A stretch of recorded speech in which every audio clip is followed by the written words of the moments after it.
어제 발생한 서현역 칼부림 사건에 정치권이 묻지마 범죄에 대한 강력 대처 방안 마련에 나섰습니다. 정부 여당은 오늘부터 유동인구가 많은 곳을 중심으로 특별 경찰 활동에 들어갔고 야당도 시민 안전을 주장하며 정부의 치안 인력을 총동원하라고 촉구했습니다. 새만금에서 열리고 있는 세계 스카우트 잼버리 대회에서 온열 환자가 속출을 하면서 정치권이 안전대책 마련에 들어갔습니다. 정부 여당은 쿨링 텐트와 냉방버스 공급 등 필요한 지원을 아끼지 않기로 했고 야당은 대회 축소나 중단까지 검토하라고 촉구했습니다. 민주당 전당대회 돈봉투 의혹과 관련해 국회 비회기 중 구속영장이 재청구된 무소속 윤관석, 이성만 의원이 오늘 영장 실질 심사를 받았습니다. 두 의원은 적극 소명하며 관련 혐의를 부인했는데 구속 여부는 이르면 오늘 밤 결정됩니다. 여론의 심장을 저격하고 민심의 흐름을 날카롭게 꿰뚫어보는 여심저격. 결혼하는 부부에게 최대 3억 원까지 증여세를 면제해주는 세법 개정안에 대한 뜨거운 공방과 온열 환자가 속출하고 있는 세계 스카우트 잼버리 대회의 준비 미숙 논란에 대해 어떤 대응책이 나와야 할지 자세히 알아보겠습니다.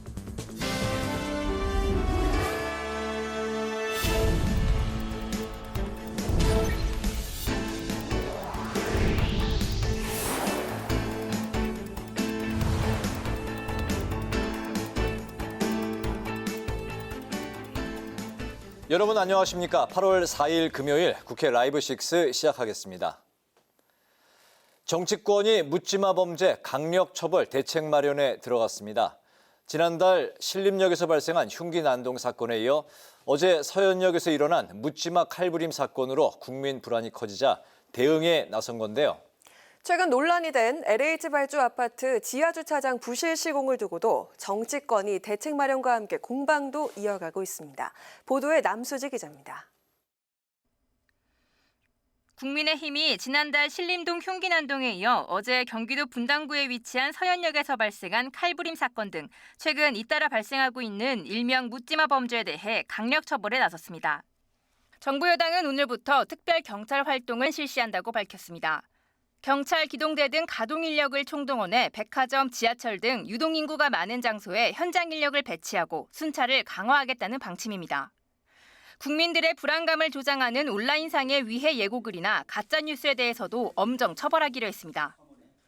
범죄 예고글에 구체적인 시간과 장소가 특정되는 경우 지방청 단위로 수사를 실시해 게시물 작성자를 검거하겠다는 겁니다. 예고글이나 이런 부분에 대해서는 반드시 그 관계자를 검거해서 처벌된다는 사항을 반드시 보여줘야 이런 모방 범죄가 줄어들 수 있는. 이와 관련해 더불어민주당도 정부가 치안 인력을 총동원해 시민 안전에 총력을 기울여야 한다며 묻지마 흉악범죄에 대한 엄정 처벌의 필요성을 역설했습니다. 여야는 LH 발주 아파트 지하주차장 부실 시공 재발 방지를 위한 논의도 활발히 했습니다. 더불어민주당은 인천 검단 주택사업 현장을 찾아 아파트 철근 누락 등 부실 시공 문제를 살폈습니다. 특히 민주당은 국민의힘이 꺼내든 문재인 정부 책임론 전면 반박에 나섰습니다.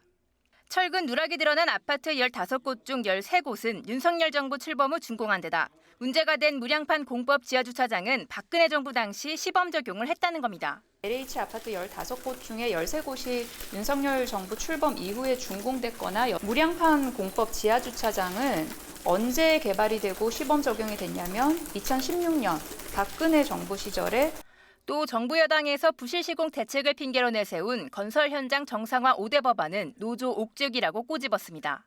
국민의힘은 민주당의 부실 아파트 관련 공세에 대해 이재명 리스크 등 당내 의혹을 덮기 위해 부실 공사까지 정쟁으로 이용한다고 비판했습니다.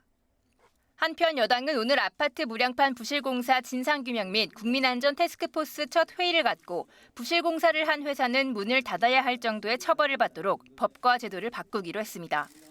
국회 방송 남수지입니다. 새만금 세계 스카우트 잼버리 대회가 나흘째 접어든 가운데 폭염에 온열 질환자가 잇따르며 논란이 커지자 정부와 여당은 총력 대응에 나섰습니다. 하지만 야당은 행사 중단이나 축소까지 검토해야 한다고 주장했습니다. 김동희 기자입니다. 정부와 여당은 긴급회의를 열고 잼버리 대회 안전대책 마련에 나섰습니다. 전기 공급 용량 증설과 함께 쿨링 텐트, 냉방 버스, 얼음물 10만 명분을 지원하기로 했습니다. 윤재옥 원내대표는 올해 이상기후로 인한 폭염이 예고된 상황에서 그늘이 없는 간척지에서 행사가 이뤄지는 만큼 철저히 대비했어야 했다고 지적했습니다. 그러면서도 지금은 대회가 잘 마무리되도록 돕는 게 중요하다며 잼버리가 정쟁거리로 변질돼선 안 된다고 강조했습니다. 문재인 정부에서 유치하고 윤석열 정부가 개최한 행사인 만큼 여야와 국민 모두가 성공을 기원하는 행사임에 틀림없습니다. 준비 미흡에 대한 책임을 따지거나 준비 과정에서의 시시비비를 가리는 일은 나중에 해도 늦지 않습니다. 야당은 지난해 국정감사를 비롯해 대회 전부터 폭염과 침수 대책이 필요하다는 지적이 이미 있었는데도 대회 준비가 미흡했다고 비판했습니다. 그러면서 온열 환자가 1,000명 넘게 발생해 학부모들의 우려가 커지고 있다며 대회 진행 여부를 판단할 때라고 강조했습니다. 또 충분히 막을 수 있었던 위기였음에도 대응 미비로 일어난 참사를 잊지 말라고 경고했습니다. 대회 기간을 축소할 것인지 나아가 중단할 것인지도 비상하게 검토하면서 대응하기 바랍니다. 6년의 준비, 막대한 예산 투입, 그리고 국가의 체면 등 고민스러운 부분이 있겠지만 청소년들의 건강을 최우선으로 삼아서 판단해야 할 것입니다. 박광원 원내대표는 특히 소방당국의 행사 중단 요청에도 개영식이 진행된 것과 관련해 대통령실 관여 의혹이 있다며 사실 확인이 필요하다고 지적했습니다. 정의당도 물과 식사, 화장실 등 지원시설과 인력 부족 문제까지 총체적 부실이 심각하다며 부실에 대한 책임을 명확히 물어야 한다고 비판했습니다. 한편 잼버리 대회 집행위원장을 맡고 있는 김관영 전북도지사는 방송 인터뷰를 통해 세계 잼버리 연맹과 함께 행사를 준비했다고 해명했습니다. 또 정치권이 주장하는 행사 축소나 중단도 세계 잼버리 연맹에서 결정하는 것이며 자신은 결정 권한이 없다고 밝혔습니다.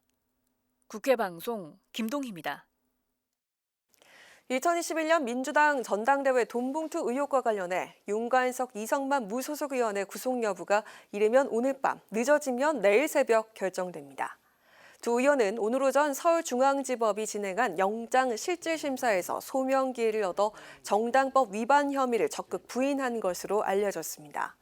반면 검찰은 두 의원이 여전히 증거인멸 우려가 있고 돈봉투 수수 의원을 특정하기 위해선 구속수사가 필요하다는 의견을 재판부에 피력한 것으로 전해졌습니다.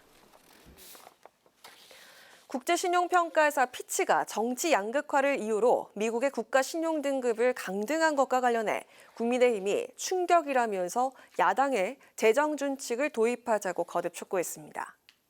윤재옥 원내대표는 원내대책회의에서 국제신용평가사들이 지속적으로 우리나라 부채 문제에 대한 우려를 밝혀왔는데 지금처럼 야당의 폭주와 진영 갈등이 계속된다면 대외적으로 부채 관리 능력을 의심받을 수 있고 국가 신용 등급 강등이란 위기에 직면할 수 있다고 우려했습니다.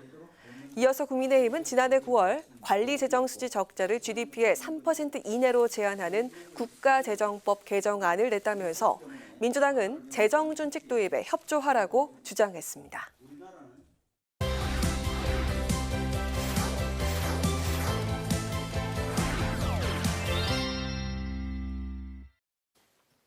한 주간에 있었던 정치권 이슈를 콕콕 집어서 정리해드리는 순서 주간 이슈픽 코너입니다. 여러분의 시사 지수를 높여드릴 김지수 아나운서 나와 있습니다. 안녕하세요. 네, 안녕하세요. 네, 오늘도 시사 지수 팍팍 높여주실 거죠? 네, 저희 한 10분 정도 진행하는데 네. 이 코너만 다 들으시면은 네. 한 주간에 어떤 일이 있었는지 아마 확실하게 아시게 될 겁니다. 알겠습니다. 첫 번째 이슈픽부터 살펴볼까요? 네, 첫 번째 이슈픽 함께 보시겠습니다. 또 묻지마 칼부림입니다. 네. 신림역 사건이 있고 나서 이제 2주도 채 되지 않았는데요. 어제 그 한 백화점에서 분당의 한 백화점에서 네. 이 흉기 난동이 발생했는데요.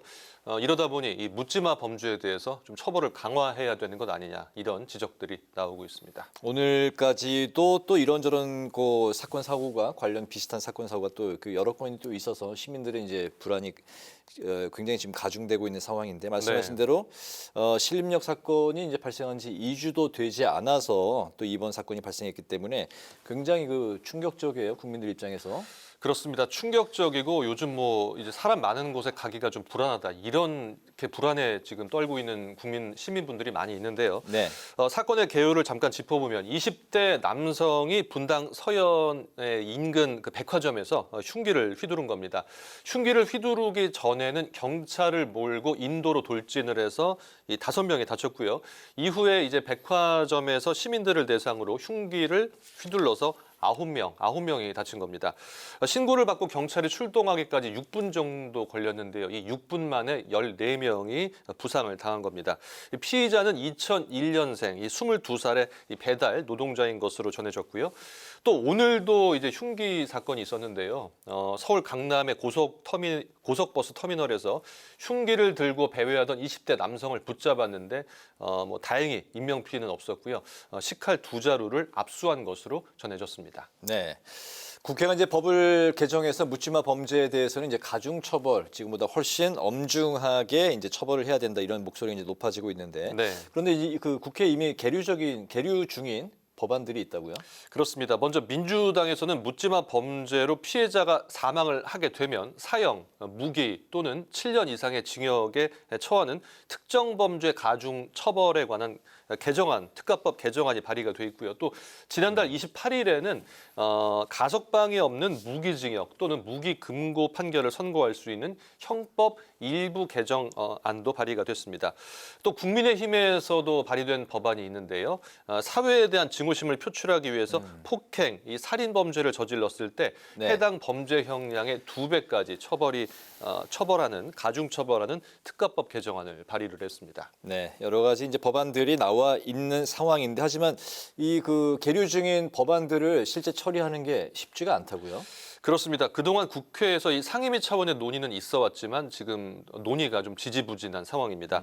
묻지마 범죄는 이 정의를 내리는 데 좀 모호한 데다 묻지마 범죄를 계획 범죄보다 가중 처벌하는 것이 형평성에 맞느냐 이런 이제 논란이 있어 왔고요. 네. 또 묻지마 범죄자를 치료 감호나 치료 명령 대상에 포함시키는 치료 감호법 개정안도 발의돼서 이 계류 중인데요. 뭐 치료를 하려면은 일단 뭐 반사회적 인격 장애라든지 이런 부분에 대한 판단이 있어야 되지 않겠습니까? 그런데 이런 판단을 해야 되는데 이 개념이 광범위할 뿐 아니라 또 진단 방법이 아직 없다고 합니다. 정확하게. 그래서 형평성 문제를 야기할 수 있다는 우려들이 지금 계속 제기가 돼 왔습니다.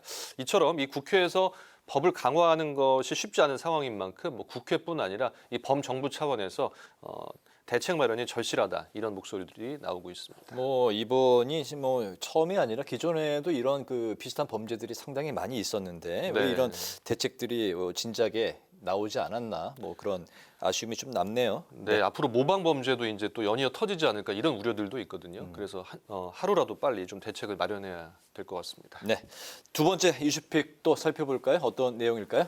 네, 두 번째 이슈픽 순살 아파트 총체적 난국입니다. 네.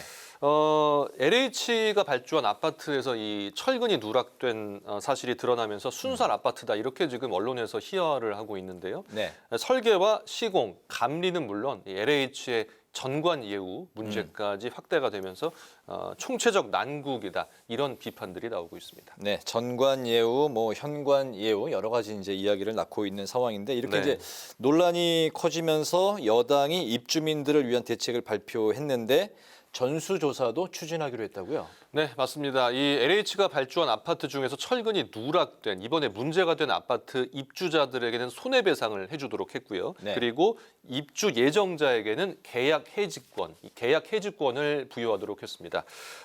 설계나 감리 과정에서 또 담합이 있었는지 또 부당한 하도급 거래가 있었는지도 직권 조사를 한 후 결과를 보고 책임자를 처벌하기로 했고요. 정부가 다음 주부터 이 무량판 구조로 지어진 민간 아파트죠. 이것은 민간 아파트 293곳에 대해서도 안전성을 검증하기 위해서 전수조사에 착수하기로 했습니다. 한편 현장을 감독하는 업체, 이 문제가 된 현장을 감독하는 업체에 LH 퇴직자가 대다수 재직 중인 것으로 알려지면서 LH 퇴직자들의 전관 예우 문제도 조사가 필요하다 이런 주장들이 나오고 있습니다. 전반적인 이제 조사가 이제 필요한 상황인데 이번 그 부실공사 책임 소재를 놓고는 여야가 이제 다른 해석을 내놓고 있죠. 네, 맞습니다. 국민의힘은 문재인 정부의 책임론을 제기하고 있는데요. 엉터리 설계와 부실 시공, 또 부실 감리 이런 총체적 부실이 모두 문재인 정권에서 일어났다 이런 입장인데요. 또 지난 정부 때 전현직 직원들의 투기 문제로 국민을 실망시킨 LH가 유능한 공기업으로 다시 태어나야 할 것이다 이렇게 밝혔습니다. 이에 따라 국민의힘 당 차원의 진상조사 TF를 가동했고요. 이 국정조사도 추진할 예정입니다. 하지만 민주당은 이 문제가 된 LH 발주 아파트 15곳 가운데 13곳이 윤석열 정부 출범 이후에 공사가 시작됐거나 준공됐다며 반박을 했고요. 이 공사 과정에서 불법이나 부정행위가 있었는지에 대해서 이 감사와 수사가 진행돼야 한다며 남 탓을 할 문제는 아니라고 강조를 했습니다. 네, 뭐 전 정부, 현 정부 탓을 하면서 이제 여야가 이제 서로 이제 뭐 내탁 공방을 하고 있는 상황인데 앞으로 이제 이런 사태를 방지하기 위해서 국회가 입법을 서둘러야 한다는 그런 이제 목소리가 나오고 있네요. 네, 그렇습니다. 이 국회 의안 정보 시스템을 보면은 이미 국회에서 이 부실 시공 방지법이 10건 이상 발의가 돼서 지금 계류 중인 것으로 파악이 됐습니다. 네. 이 건설산업 기본법 개정안과 이 주택법 또 건축법 개정안 등 최소 13건의 법안이 계류 중인데요. 부실 공사에 대한 시공사의 책임을 강화하고 현행 감리 체계를 보완하는 이런 내용들입니다. 특히 지난해 그 광주 화정 아이파크 붕괴 사고 많은 논란이 있지 않았습니까? 그랬죠. 네. 예, 그 당시에도 재발 방지를 막기 위한 법안들이 다수 발의됐지만 논의가 지지부진한 상황인데요. 뭐 국민 안전에 여야가 따로 있을 수는 없는 만큼 관련 입법에 속도를 내야 된다 이런 목소리가 커지고 있습니다. 네. 세 번째 이슈픽 바로 가볼까요? 네, 세 번째 이슈픽 생존 게임 잼버리입니다. 지금 이 전북 새만금에서 이 세계 스카우트 잼버리 대회가 열리고 있는데요. 뭐 극심한 이 폭염 속에서 온열 질환자가 속출하면서 네. 이 조직위의 운영이 상당히 미숙한 것 아니냐 이런 비판들이 이어지고 있습니다. 네. 뭐 지금 이제 행사를 계속해야 되느냐, 뭐 중단해야 되느냐, 야권은 이제 그런 목소리를 내고 있는 상황인데 네. 매 그 수백 명씩 온열 질환자가 이제 속출하고 있는데 이번 그 이렇게 이제 폭염 시에 행사를 준비하고 이제 개최하는 데에도 좀 미숙했다 이런 그 비판의 목소리도 나오고 있죠. 그렇습니다. 뭐 폭염 예보가 뭐 이미 전부터 있었고 이런 상황에서 대비가 좀 잘 안 된 것 아니냐 이런 비판들이 있는데요. 이번 잼버리 대회가 이제 1일 날 개막을 했습니다. 8월 1일에. 그래서 네. 12일까지 지금 일주일도 넘게 남았죠. 이어지는데요. 이 폭염 경보가 내려진 상황인데 이 행사장 자체가 이 간척지다 보니까 뭐 숲이나 나무가 없어서 뭐 그늘이 없다, 뭐 거의 이렇게 보시면 됩니다. 땡볕에서 그냥 이제 행사를 하고 있는 것인데요. 이러다 보니 참가자들이 불만을 터뜨리고 있는데요. 특히 엊그제 이 개영식 행사의 경우에는 참가자들이 개인 텐트에서 이 개영식 행사장까지 6km를 걸어서 이동을 해야 됐고요. 참가 인원이 4만 명이 넘습니다. 한 4만 3천 명이 되는데 이 병상이 70개밖에 준비가 되지 않은 점 그리고 모기나 파리 등 이 각종 벌레가 들끓고 샤워실이나 화장실이 부족한 점 등이 이제 문제로 제기가 되고 있고요. 그런데 뭐 이런 점은 뭐 야외니까 그렇다 하더라도 심지어 생수나 얼음이 부족한데 이 잼버리 그 행사장 부지 앞에 있는 편의점에서 뭐 오전에는 예를 들어서 생수를 6,000원에 얼음을 6,000원에 팔았는데 네. 오후에는 8,000원에 파는 이런 바가지 논란까지 더해지면서 총체적 난국이다 이런 비판이 쏟아지고 있습니다. 그렇군요. 이제 뭐 12일까지라고 하면 오늘 이제 4일이기 때문에 이제 일주일 이상 이제 남았는데 네. 준비만 그 6년을 하지 않았습니까? 이렇게 이제 뭐 시설을 포함해서 관리가 부실하다는 그런 비판이 이제 많이 나오고 있는 거죠. 그렇습니다. 당정이 그래서 이 안전한 대회 운영을 위해서 총력 대응 체계를 구축하기로 했습니다. 전기 공급 용량을 증설하고 냉방버스 그리고 탑차를 지원하고요. 이 얼음물을 10만 명분을 지원하기로 했는데요. 국민의힘 윤재욱 원내대표 이 잼버리가 정쟁으로 변질돼선 안 된다고 밝혔습니다. 최선을 다해서 상황을 점검하고 챙겨 나갈 것이라며 준비 미흡에 대한 책임을 따지는 일은 나중에 해도 늦지 않다 이런 입장을 밝혔습니다. 이 반면 민주당은 세계 청소년의 문화 교류와 또 우애의 장인 잼버리가 현실판 오징어 게임이라는 비판까지 듣고 있다고 밝혔는데요. 박광훈 원내대표 무엇보다 이 잼버리 진행 여부에 대해서 정확한 판단이 필요하다며 뭐 조금 전 말씀해 주신 대로 뭐 대회 기간을 축소할 것인지 또 중단할 것인지 검토를 하라고 촉구를 했습니다. 특히 이 소방당국이 그 개영식 행사에서 이제 온열 질환자가 속출하자 좀 행사를 중단해야 되는 것이 아니냐 이런 요청을 했었는데 이 개영식 행사가 계속 진행된 것은 꼭 짚고 넘어가야 할 부분이다. 사실 확인이 필요하다고 강조를 한 상황인데요. 한편 이 잼버리 행사 집행위원장을 맡고 있는 김관영 이 전북도지사는 행사 중단이나 축소는 세계 잼버리 연맹의 권한이며 본인은 그런 권한이 없다고 밝혔는데요. 말씀해 주신 대로 이제 아직도 일주일이나 남았는데 네. 특히 이제 뭐 지난 그 세계 잼버리 대회 뭐 10수년 전에 뭐 미국이나 일본 이런 데서도 똑같은 이런 폭염 속에 진행을 하다가 온열 질환자가 발생한 일이 있었거든요. 네. 그런 것을 교훈 삼아서 좀 확실하게 준비를 해야 됐는데 그런 것을 못했다는 비판이 나오는 만큼 남은 기간이라도 좀 정부와 또 이 조직위가 최선을 다해야 될 것으로 보입니다. 그렇군요. 오늘 주간 이슈피 여기까지 듣겠습니다. 김지수 아나운서와 함께했습니다. 수고 많았습니다. 네, 고맙습니다.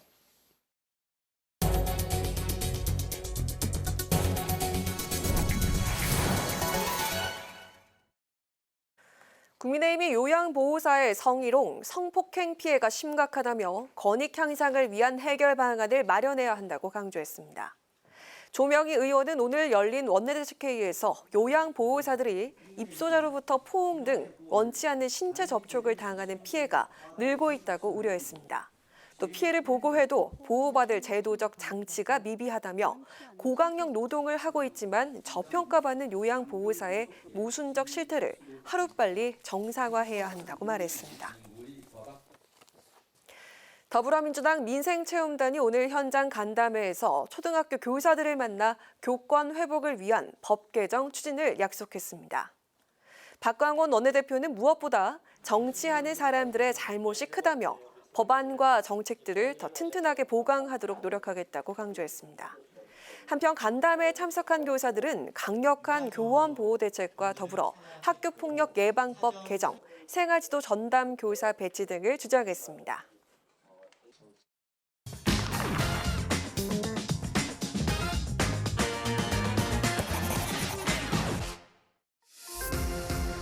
신동진의 정치노트. 오늘의 키워드는 폭염 작업 중지입니다. 연일 역대급 폭염 속 야외에서 작업하는 근로자에 대한 안전 우려가 커졌지만 폭염 시 작업 중지 의무화를 골자로 한 산업안전보건법 개정안 논의에 속도가 붙지 않고 있습니다. 폭염 또는 한파 등 기후 여건에 따라 근로자의 작업 중지를 법제화하는 개정안이 발의됐지만 장기간 방치되고 있기 때문인데요. 현행 산업안전보건법에는 이렇듯 근로자는 산업재해가 발생할 급박한 위험이 있는 경우에는 작업을 중지하고 대피할 수 있다는 작업 중지권을 규정하고 있지만 폭염 상황에서는 큰 의미가 없습니다. 고용노동부는 폭염 시에도 작업 중지권을 사용할 수 있다고 보지만 실제 현장에서 적용되지 않는다는 게 노동계의 설명인데요. 강제성이 없는 권고 사항일 뿐이기 때문입니다. 지난달 대형마트 주차장에서 카트 정리를 하다가 온열 질환으로 숨진 직원도 휴식 시간이 실제는 있었지만 유명무실했었죠. 고용노동부에 따르면 2016년에서 2020년까지 5년 동안 여름철 폭염으로 인한 열사병 등으로 총 156명의 재해자가 발생했는데요. 이 중 16.6%가 사망한 것으로 나타났습니다. 현재 국회 환노위에 계류 중인 폭염 대책을 담은 산업안전보건법 개정안은 모두 7건인데요. 그중에서 이소영 민주당 의원과 김성원 국민의힘 의원이 각각 발의한 개정안은 폭염 한파 시 지자체장이 사업자에게 근로자의 작업 중지를 명령하도록 하고 아울러 고용노동부 장관은 작업을 중지한 근로자의 생계를 위해서 감소한 임금의 전부 또는 일부를 지원하도록 규정했습니다. 하지만 두 개정안은 2020년 12월과 지난해 5월 각각 소관 상임위인 환노위에 논의가 됐지만 이후 진척이 없는 상황인데요. 야당은 개정안의 빠른 처리가 필요하다는 입장이고 여당은 입법보다 행정 조치를 통한 긴급 개입을 주장하고 있습니다. 사실 더위가 오기 전에 처리를 했어야 되는데 아직 처리를 못해서 제가 이 작업하시는 분들, 노동자분들께 대단히 송구하다는 말씀을 드리고요. 8월 중에 그 법을 처리할 수 있도록 저희들이 최선의 노력을 다하겠습니다. 심하다고 하는데 법 개정으로 당장 신속히 조치할 수 있는 상황이 없기 때문에 우선은 정부의 행정적인 조치를 우선적으로 검토하겠습니다. 하지만 노동부는 기존 법령으로도 대응 가능해 법 개정 실익이 크지 않다는 입장인데요. 폭염 시 근로자의 작업 중지권에 대해선 사업장 내 자율적인 작업 중지권 행사를 저해할 우려가 있다는 신중론을 펴고 있는 상황입니다. 이제는 폭염 등의 기후변화가 일상이 된 만큼 현재 계류 중인 법안들을 비롯해서 구체적인 대책 논의가 시급해 보입니다. 지금까지 신동진의 정치 노트였습니다.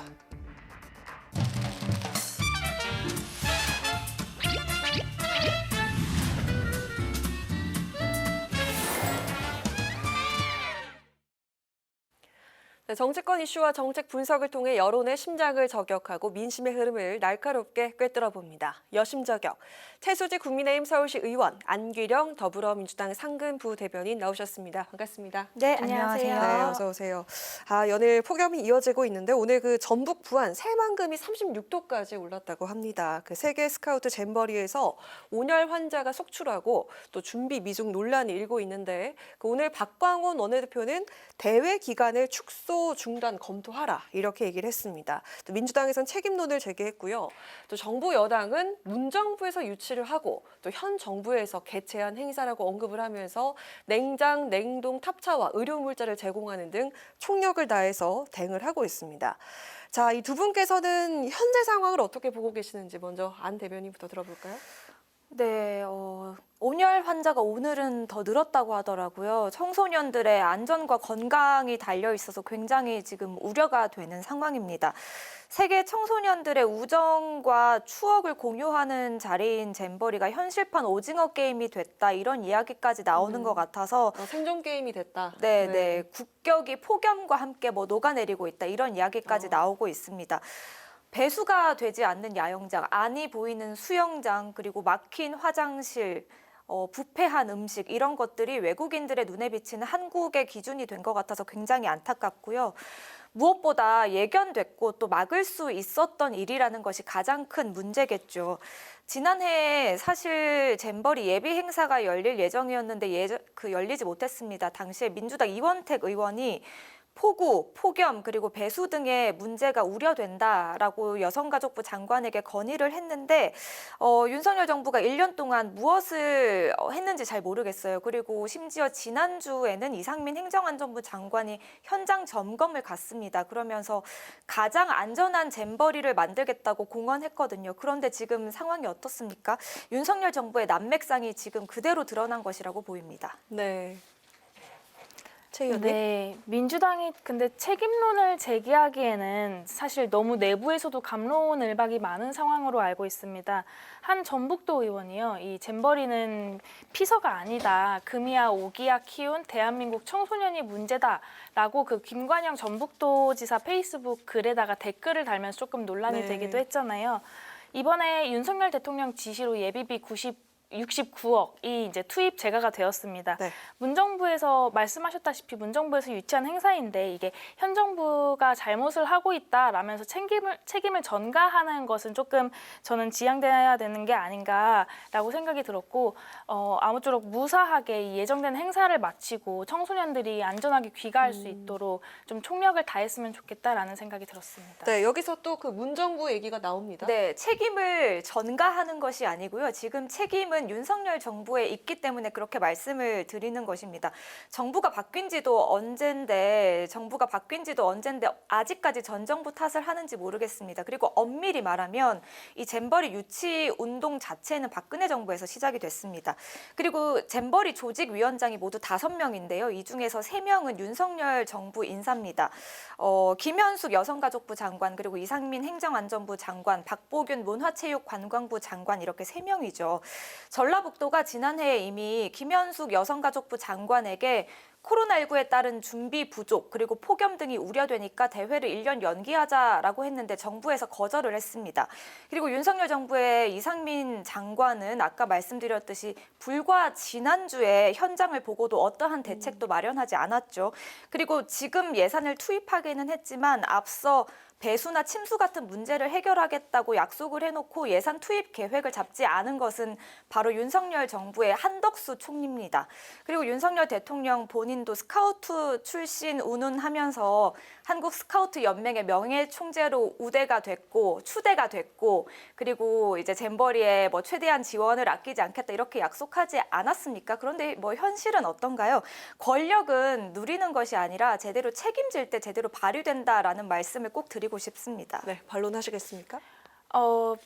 반론이라기보다는 아무쪼록 이게 지금 폭염 온열 질환 환자도 늘어나고 있다고 말씀을 하시고 또 코로나까지 좀 안에서 기승이라고 하더라고요. 안에서 코로나 확진자가 많이 생겼다고 하죠. 네, 감염병 그리고 뭐 각종 안전사고에 조금 이 예비비 69억이 투입된 만큼 냉방과 함께 좀 이런 것들이 함께 보완이 되었으면 좋겠다는 생각은 하고 있었습니다. 네, 다시 짚어보자면 이 잼버리 개최지가 전북 새만금으로 선정이 된 게 6년 전입니다. 그리고 1인당 참가비가 100만 원이 조금 넘을 정도로 그 총 참가비가 430억 원을 웃돕니다. 430억 원. 참 큰 비용인데요.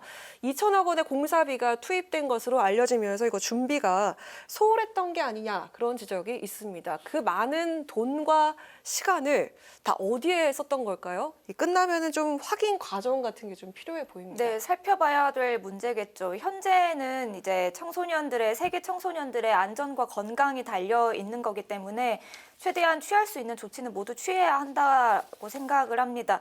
뭐 기간 단축도 고려해 볼 문제겠고요. 그리고 앞으로 이제 그런 것들도 살펴보고 보상 문제 같은 것도 벌어질 수 있을 것 같아요. 그때 정부가 적극적으로 나서야 될 거라고 봅니다. 네, 박광호 원내대표가 그 기간을 조금 단축하는 것도 고려를 해야 된다라고 이야기를 했는데 김관영 전북 도지사는 또 그거에 대한 권한은 본인에게 있는 게 아니라 이 잼버리 세계 본부에 있다 이렇게 이야기를 하기도 했더라고요. 좀 난민촌 같다라는 비판을 받을 정도로 거기 있는 학생들이나 모든 참가자들, 뭐 관련자들이 좀 힘들어하는 것으로 알고 있는데 이 사업비 사용에 대한 확인은 당연하게 있어야 된다고 생각을 하고요. 그리고 이 현 정부의 사업비가 잘 못 쓰이고 있다라는 식으로 조금 이게 정쟁화돼 가고 있는 것 같아서 이거는 저도 확실하게 따져보는 게 맞다라고 말씀을 드리고 싶습니다. 네, 앞으로 그 확인 과정이 필요해 보이는 것 같습니다. 자, 어제 또 묻지마 범죄가 발생했습니다. 분당 서현역에서 묻지마 흉기 난동 사건으로 무고한 시민이 피해를 입었습니다. 오늘도 살인을 예고하는 글이 올라와서 해당 역에서 기동대가 배치가 되어 있는데요. 당정은 묻지마 흉기 난동에 가석방 없는 종신형 도입을 검토하기로 했습니다.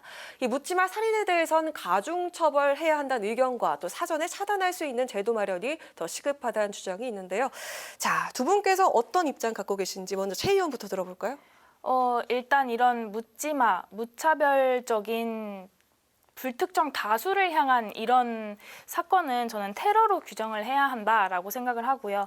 어떻게 이런 사건들이 일어났는지 조금 믿을 수가 없더라고요. 그 저번에 신림역부터 해가지고 네. 서현역 그리고 오늘 강남 이런 것들이 연이어져 좀 일어나고 있는데 일단은 피해자들이 좀 빠르게 쾌유할 수 있도록 바란다는 말씀 먼저 드립니다. 일단은 저는 처벌 강화가 우선시 되어야 묻지마식, 무차별식 이런 테러가 없을 것이다 라고 생각을 했습니다. 그래서 저희 국민의힘에서는 이렇게 국민 일상조차가 좀 불안전해지는 이런 일상을 위협하는 묻지마 테러에 대해서 가석방 없는 종신형을 논의하고 있고요. 그리고 지금 경찰 치안 업무 같은 경우도 강화를 하는 방안을 생각하고 있습니다. 좀 이런 테러, 흉기를 가지고 있는 테러에 대해서 실탄을 쏜다든지 테이저건도 조금 많이 확보를 하고 있고 그리고 기존에 순찰을 하는 방식에서 거점으로 배치를 해가지고 안전을 책임질 수 있는 그런 것들을 논의하고 있습니다. 네, 일단 그 처벌을 강화해야 한다. 가석방 없는 종신형을 도입해야 한다. 네. 어떻게 생각하십니까? 처벌에 대해서는 최수지 의원께서 이야기를 잘 해주셨으니까 공감을 하고요. 네. 저희가 여기 스튜디오에 들어오기 전에 이야기를 나눴는데 그렇습니까? 뭐 온라인상에서 묻지마 범죄를 저지르겠다라고 예고하는 그 장소들이 막 돌아다니고 네, 있잖아요. 많습니다. 거기에 여기 그 여의도도 여의도도 추가됐다고 있었죠. 네. 하더라고요. 그리고 뉴스를 보면 그 흉기를 든 사람을 길거리에서 갑자기 만났을 때 어떻게 해야 되나 뭐 이런 방법을 알려주기도 하고요. 방검복이 불티나게 팔리고 있다고 하더라고요. 네, 저희가 언제부터 이런 세상에 살고 있었나 좀 씁쓸하기도 하고 걱정도 되고 좀 여러 가지 복합적인 감정이 들었습니다. 처벌과 관련해서는 좀 전에 이야기를 잘 해주셨고 근본적인 원인을 찾아내고 범죄를 사전에 차단하는 것도 굉장히 중요하다라고 생각이 듭니다. 가중처벌뿐 아니라 앞으로 이런 일이 벌어났을 때 예외 없이 엄정 처벌하겠다는 선언이 먼저 이루어져야 될 것 같고요. 그리고 묻지마 범죄 같은 경우에는 경찰의 순찰 강화 이런 통상적인 방법으로는 예방을 하는데 한계가 있기 때문에 이렇게 범죄가 발생할 때마다 건건이 즉흥적으로 대응하는 것에서 좀 나아가서 이런 사건들을 면밀히 분석해서 조금 더 종합적이고 구체적인 대책을 강구해야 될 시기가 오지 않았나 싶습니다. 네.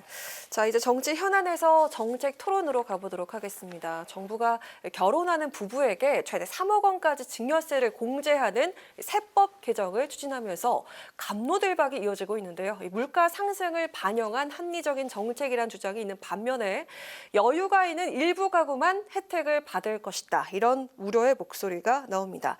자, 최 의원님, 우선 올해 그 세법 개정안을 통해 발표된 결혼 자금과 관련한 증여세 공제 구체적으로 어떤 내용입니까? 네, 일단 이번 세법 개정안 내용은요. 혼인신고 전후로 각 2년 내에 부모 등 직계 존속으로부터 좀 재산 증여받는 경우에 기본 10년 동안 5천만 원이 세액이 공제가 되지 않습니까? 거기에 추가로 더해서 1억을 더 공제를 증여할 때 공제를 받을 수 있는 것입니다. 신랑 신부 모두 과거 10년 동안에 이 5천만 원의 증여를 받은 게 없다면은 최대 3억까지도 가능한 건데요. 네, 5천에 1억을 더해서 각각 1억 5천씩 총 3억이다. 네, 맞습니다. 요즘 M4 세대 결혼이나 출산을 포기하는 청년들이 많이 늘어나고 있습니다. 그래서 이 결혼 관련 경제적 부담을 조금 줄여주겠다라는 취지로 이해를 하시면 될 것 같고요. 또 결혼이나 이 기틀 마련을 하는데 비용이 너무 막대하게 들어가기 때문에 이런 부담을 줄여주면 혼인 인구가 늘어나고 또 자연스레 출산율 증가로 이렇게 이어질 수 있지 않을까 예상하고 있습니다. 그 물가 상승을 좀 감안하면 적당한 수치 아닌가라는 생각도 드는 게 결혼 자금에 대한 그 증여세 공제 한도가 2014년부터 5천만 원이었습니다. 약 그 9년간 소비자 물가 지수가 18%가량 높아졌거든요. 어떻게 생각하십니까? 자녀가 결혼을 할 때 부모가 형편이 되는 대로 사정이 되는 대로 좀 많이 지원을 해주려고 하는 우리 사회의 정서를 고려를 하더라도 그래도 그 모든 가정의 사정이 천차만별이지 않습니까? 그런데 추가로 1억 원이라는 금액에 대해서 추가로 증여세를 면제해 주는 것에 대해서는 반감이 나올 수밖에 없다고 생각이 듭니다.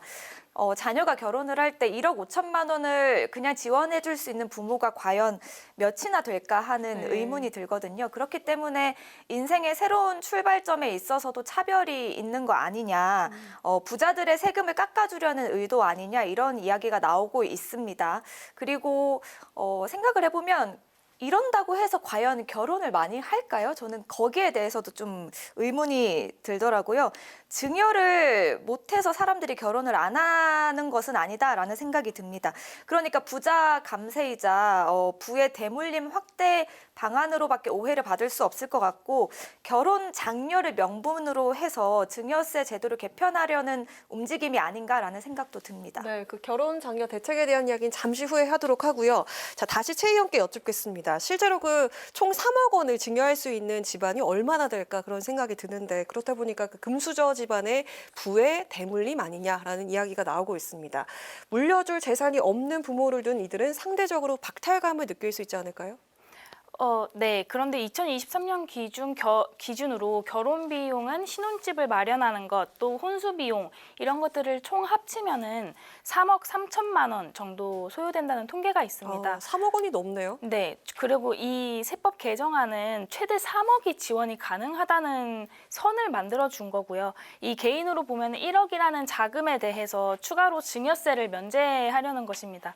반감이 충분히 있을 수 있다는 점은 저는 충분히 이해를 하지만 최근 젊은 층의 결혼 기피 현상이나 전 세계적으로 지금 우리나라 같은 저출산율이 떨어지고 있는 저출산율에 대한 유례 없는 이런 모습들을 보면서 정부 입장에서 어떻게 해서든지 모든 방안을 강구하는 것으로는 좀 저는 이해를 하고 있고요. 사실 혼인공제 신설 같은 경우는 자산 상위 13.2% 상위 가구에만 해당된다 이런 비판도 분명하게 나오고 있습니다. 하지만 과거보다 소득 수준이 많이 높아졌지만 증여세 규모는 아직 제자리에 멈춰 있다. 이런 것들에 대한 좀 대응이라고 생각을 하고 또 결혼 장려, 출산율 제고 두 마리 토끼를 잡기 위해서 물론 주택 지원을 한다든지 아니면은 출산을 했을 때 이런 것들에 대한 지원들이 같이 실질적으로 뒷받침이 된다면은 더욱 좋겠지만 일단 이 정부가 시행하려고 하는 것에는 좀 그런 뜻이 있다는 것을 이해해 주셨으면 좋겠다라는 생각이 들었습니다. 네, 다시 현실로 돌아가서 네. 요즘 평균 아파트 전셋값이 5억 정도라고 하는데 결혼을 앞두고 부모에게 도움을 받기로 한 예비 부부들 사이에서는 한시름 났다 이런 얘기도 있습니다. 사실 새 출발을 하는 입장에서는 큰 돈이 없을 수 있잖아요. 그렇기 때문에 부모님께 도움을 받을 수 있다라는 점에서 다행이다라고 이야기하는 그런 예비 부부들이 있습니다. 실제로 좀 집값 부담을 줄이는 데 도움이 된다라는 긍정적인 이야기도 있는데 이에 대해서 어떻게 생각하십니까? 제 주변에도 친구들이 결혼할 때 보면 집값 때문에 걱정 많이 하더라고요. 그런데 조금 더 근본적인 문제를 고쳐야 되지 않을까, 해결해야 되지 않을까 싶습니다. 결혼 당사자가 자금을 직접 마련하는 경우도 있고요. 예비 신혼부부가 부모에게 도움을 받지 못하는 경우도 있습니다. 그러면 돈 받는 것을 지원해 주는 정책이 아니라 돈이 없어도 조금 돈이 부족해도 결혼을 할 수 있도록 사람들이 결혼을 계기로 새로운 출발을 할 수 있도록 그런 걸 돕는 정책이 필요하지 않을까 싶습니다. 예를 들어서 신혼부부를 상대로 대출 한도를 늘려주고 이자 지원을 좀 늘리는 식의 정책이 있을 수도 있겠고요. 이렇게 평범한 사람들도 본인의 능력으로 집을 사고 가정을 꾸릴 수 있는 사회가 돼야 되는데 양가 부모에게 3억 원 받아서 결혼하라라는 식의 정책은 좀 실망스럽다라는 말씀을 드리겠고요. 아까 저출산 이야기가 나와서 그런데 사실 한부모, 미혼모 가정 같은 다양한 가족 관계를 포용하는 정책이 필요할 것 같습니다. 지금처럼 결혼이 아니라 출산이나 양육 등을 조건으로 혜택을 준다라고 하면 저출산 대책이라는 명분에 더 맞을 것 같고요. 그렇기 때문에 현재 정부 안은 이 직접적인 효과를 내는 저출산이나 결혼 장려 대책이라고는 볼 수 없고 오히려 아까 말씀드렸듯이 부의 대물림을 부추기는 부작용이 더 클 거라고 생각합니다. 네, 이렇게 대변인께서 말씀하신 것처럼 일각에서는 돈 받는 걸 지원해주는 그런 정책이 아니라 오히려 돈이 없는 청년들이 결혼을 계기로 새롭게 출발할 수 있도록 초장기 주택담보대출 상품을 늘리거나 신혼부부 대출 한도를 좀 늘려줘야 한다. 이런 식으로 결혼을 장려해야 한다는 목소리도 있거든요. 이게 더 우선시 돼야 한다라는 그런 생각에 대해서 어떻게 보십니까? 일단 안기령 부대변인께서 아까 말씀하셨는데 부자감세라는 비판도 존재하지만 이게 사실은 적은 세수 감소를 가지고 적은 세수 감소 효과를 가지고 사회적인 문제 해결하고 정부 예산도 사실은 많이 들어가지 않는 방법 중에 하나라고 저는 생각을 하거든요. 정부 예산이 많이 투입되지 않아서 효과적이다. 네. 다만 이 결혼 자금을 마련하는 과정에서 이 세수 혜택을 못 받는 그러니까 결혼을 준비하시는 분들도 계실 거 아닙니까? 그런 혼인 대상자들을 위해서 조금 더 적극적인 대안도 같이 함께 가야 한다라고 생각을 하고요. 앞서 말씀드렸다시피 이런 뭐 주택이나 양육, 출산 쪽으로 조금 더 지원이 같이 함께 되면은 좋을 것 같다라는 생각은 저도 동의를 합니다. 하지만 역대 정부가 합쳐서 2006년 이후로 16년 동안 이 저출산 대책 관련해 가지고 약 200조 원이 투입됐다고 합니다. 근데 이렇게 막대한 예산을 쏟아부었음에도 불구하고 이 결혼율이나 출산율이 최저로 지금 악화율로 떨어지고 있거든요. 네. 그래서 이 밑빠진 독에 물 붓기식 지원이 효과가 없다는 것이 이제 조금 나타나니까 좀 이런 방법도 함께 강구해 볼 수 있는 게 아닌가라는 생각의 일환으로 이번 대책이 조금 나온 것 같습니다. 네, 오히려 이렇게 세제 혜택을 주는 것이 효과적이고 아까 말씀하셨던 그런 대안은 밑빠진 독에 물 붓기가 아닐까라고 말씀하셨는데요. 뭐 글쎄요. 사실 뭐 민주당 안에서도 여러 가지 이야기가 있기는 합니다. 뭐 세제 혜택을 어느 정도 줘야 될 것이냐 이런 여러 가지 수치에 대한 이야기도 여러 가지 나오고 있고 하기 때문에 뭐 아직 조금 더 고민을 해봐야 될 지점이 아닌가 싶습니다. 네, 내년 서민층에 돌아가는 세제 혜택이요. 6,300억 원이고 이 중에 5,300억 원이 출산과 양육을 위한 자녀 장려금 확대에 투입이 됩니다. 직접적인 징수는 없지만 세정 지원이 한쪽으로 몰리면서 같이 세금을 내는 미혼들은 사실상 이거 싱글세를 부과하는 게 아니냐 이렇게 불만을 제기하고 있습니다. 결혼과 출산 장려 의도는 좋지만 현재 그 1인 가구와 비혼이 증가하는 상황에서 싱글세 논란에 대해서 어떻게 생각하시는지 들어보겠습니다. 정부의 이번 그 혼인 공제 역시 비혼, 미혼 차별이라는 이야기도 있습니다. 기획재정부 홈페이지에 가니까 국민 제안이라는 게시판이 있는데 여기에 이번 그 정부가 발표한 세제 혜택을 두고 미혼은 차별받아야 마땅한 것인가, 결혼한 부부는 양가 부모로부터 도움을 받기 때문에 훨씬 살아가기 쉽고 독신자는 살기 더 어려운데 그런 혜택이 과연 평등하다고 보느냐 이런 또 글이 있더라고요. 이미 우리나라에서 많은 사람들이 혼자 늙어가는 삶을 선택하고 있습니다.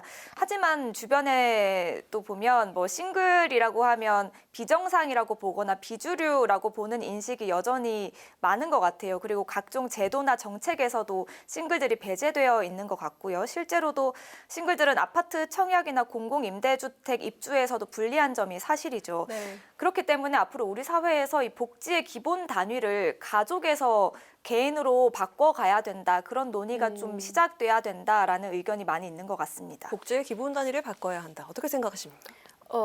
저도 사실은 이걸 보면서 결혼은 개인의 선택이잖아요. 네. 근데 정부가 뭔가 이거를 간접적으로 강제하는 것 같은 모습으로 보일 수도 있겠다라는 생각이 들었고 1인 가구를 오히려 역차별한다는 비판이 많이 나오고 있습니다. 뭐 인적 공제나 부양 가족을 가점을 하는 데서 뭐 역차별을 받고 또 사회 서비스에서 많이 배제가 된다 이런 논란들이 있는데 사실 예상보다 이 혼인공제 신설에 대해서 대국민적인 찬성 수치가 높더라고요. 그렇습니까? 네, 싱글세보다는 이 저출산이 실제로 경제 문제 해결에 조금 더 도움이 된다는 데에 아마 대국민적으로 생각을 하는 것이 아닌가라고 생각이 들었고 그거에 무게 중심을 보고 가는 개정안이 되지 않을까 생각이 들었습니다. 네, 자 오늘 여기까지 들어볼까 하는데요. 이 저출산 대책이 중요한 것처럼 다양한 형태의 가구를 위한 균형 잡힌 세법 개정 논의도 필요해 보입니다. 지금까지 최수지 국민의힘 서울시 의원, 안기령 더불어민주당 상근부 대변인과 함께한 여심 저격이었습니다. 두 분 고맙습니다. 네, 오늘 국회 라이브 6는 여기까지입니다. 시청해주신 여러분 고맙습니다. 편안한 주말 보내십시오.